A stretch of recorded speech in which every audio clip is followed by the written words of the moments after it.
Hello दोस्तों, हमारी आज की कहानी है ऐसा क्या हुआ कि शादी के मंडप में दुल्हन ने शादी से इनकार कर दिया। श्रुति की आंखों के आगे अंधेरा सा आ गया था। वो यकीन नहीं कर पा रही थी कि ऐसा उसके साथ क्या हो रहा है। मैंने कभी सोचा भी नहीं था कि मैं इतना खुशकिस्मत हूँ कि मुझे कोई इतना भी चाहता है। श्रुति ने जब अपने हाथ से बनाई स्क्रैप बुक अखिल को उसके जन्मदिन पर भेंट की तो अखिल देखता ही रह गया। फिर उसने श्रुति को गले से लगा लिया। कहने को तो उनकी अरेंज मैरिज हो रही थी, पर दोनों का प्यार देखकर ऐसा लगता था कि ये कई जन्मों का बंधन है। श्रुति अपने डॉक्टर माँ पापा की डॉक्टर बेटी थी। बचपन से ही मेधावी, माँ बाप की इकलौती लाडली बेटी।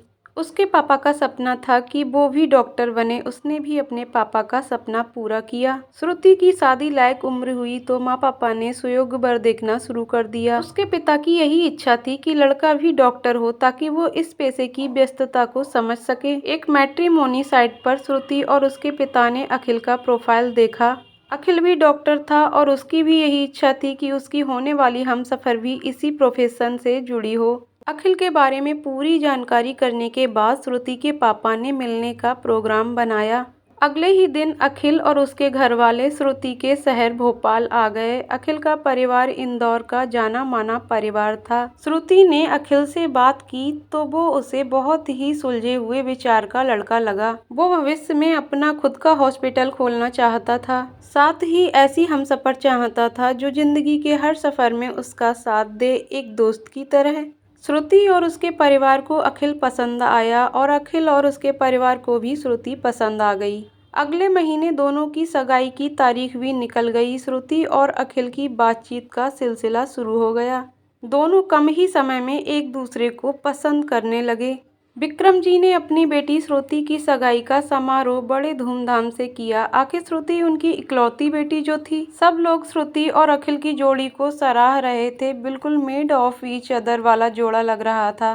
श्रुति और अखिल एक नई जिंदगी का ख्वाब देखने लगे। दिन कब महीनों में बदलते और कब श्रुति की शादी का दिन नजदीक आ गया, पता ही नहीं चला।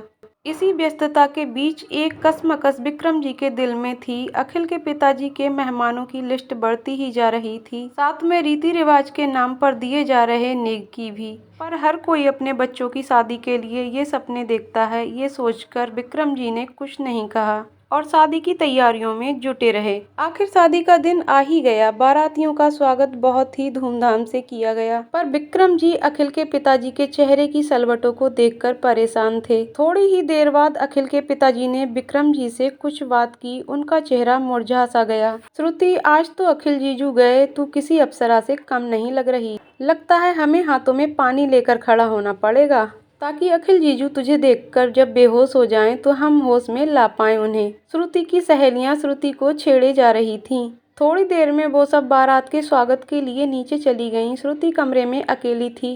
तभी उसके पापा आ गए। विक्रम जी ने जब अपनी बेटी को दुल्हन के लिबास में देखा तो उनके आंसू आ गए। श्रुति ने अपने पापा को गले से लगा लिया। श्रुति ने पापा को गौर से देखा तो वो अपने पापा का चेहरा पढ़ना बखूबी जानती थी। आखिर उनकी लाडली बेटी जो थी।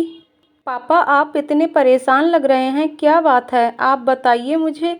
आपको मेरी कसम। श्रुति को यकीन नहीं हो रहा था कि उसने जो सुना था वो सच था।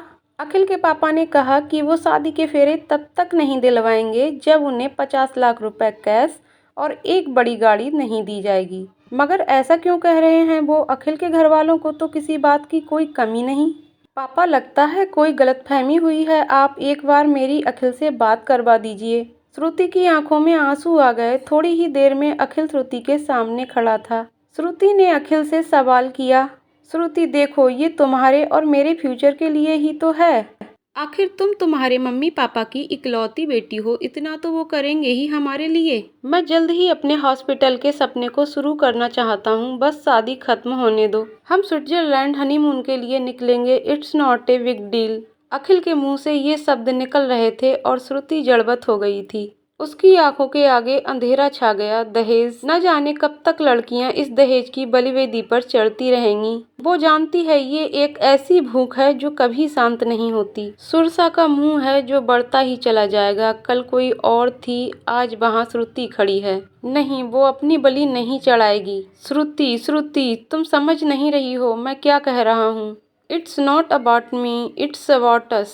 अखिल ने खोई हुई श्रुति को थोड़ा झकझोर कर कहा।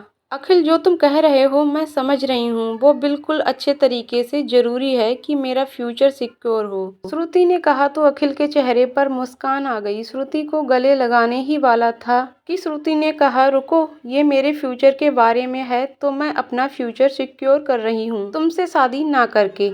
जो आदमी अपनी काबिलियत पर नहीं बल्कि अपनी बीवी के पैसों से अपना भविष्य बनाना चाहता है, वो क्या मेरा फ्यूचर बनाएगा? तो सुनिए अखिल जी, आप मेरे लायक नहीं हैं।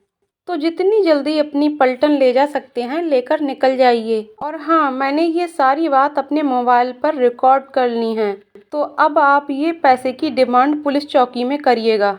श्रुति ने अखिल को करारा जवाब दिया। अखिल के चेहरे की हवाइयां उड़ चुकी थीं। श्रुति पलटी और कमरे से बाहर निकल गई। विक्रम जी बाहर खड़े सब सुन रहे थे। वो दुखी थे पर उन्हें खुशी थी कि उनकी बेटी ने अपने आप को दहेज की बलिवेदी पर चढ़ने से बचा लिया। दोस्तों, हमारा समाज चाहे कितना भी शिक्षित हो जाए, पर जब तक समाज की मानसिकता नहीं बदलेगी शायद कुछ भी नहीं बदलेगा।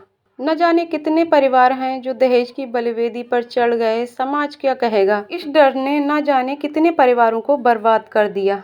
ये कहानी हमारे ही समाज की एक सच्ची कहानी है, जहां कोटा की डॉक्टर राशि ने साहस दिखाया और दहेज लोलुप लोगों को जेल का रास्ता दिखाया। समाज को ऐसी ही बहादुर बेटियों की जरूरत है। उम्मीद करती हूँ कि आपको कहानी पसंद आई होगी। कहानी पसंद आई हो तो वीडियो को लाइक, शेयर करें और चैनल को सब्सक्राइब करें। वीडियो को पूरा देखने के लिए बहुत बहुत धन्यवाद दोस्तों।